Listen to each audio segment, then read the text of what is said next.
Доброго дня вам! Я Мурат бин Муслим, и вы на канале Курдское просвещение. Сегодня поговорим о курдских флагах. Так выглядел флаг аюбитов. Аюбиты – это средневековая мусульманская династия ближневосточных правителей курдского происхождения, просуществовавшая с 1169 по 1525 годы. А это флаг династии Зендов. Зенды правили Ираном с 1753 по 1794 годы. Основатель Мухаммед Каримхан Зенд. Он пришел к власти в ходе междоусобиц, вспыхнувших после смерти Надир-Шаха, и сделал своей столицей Шираз. Захватом в 1763 году Азербайджана он завершил объединение Ирана, кроме Хорасана, где правил слепой сын Надир-Шаха. А это флаг Курдского эмирата Соран, образовавшегося в 1399 году. С 1554 года автономное государство, номинально зависящее от Османской империи и числившееся в составе багдадского пашалыка.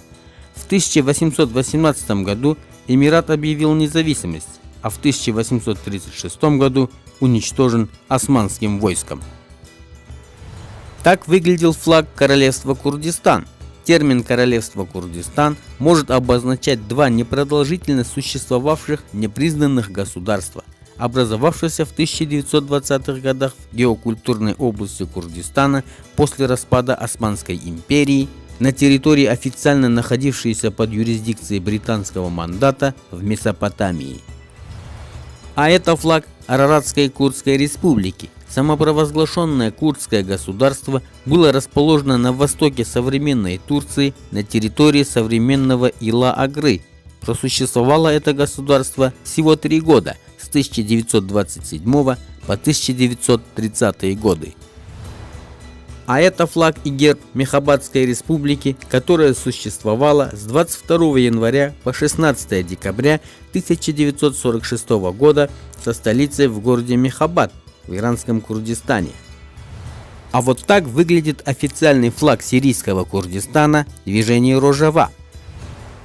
А это уже флаг современного Курдистана, утвержденный 19 марта 1992 года.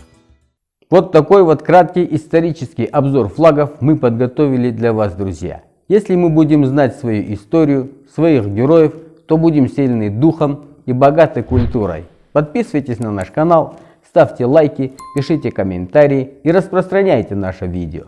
Мы работаем для вас. До встречи, друзья!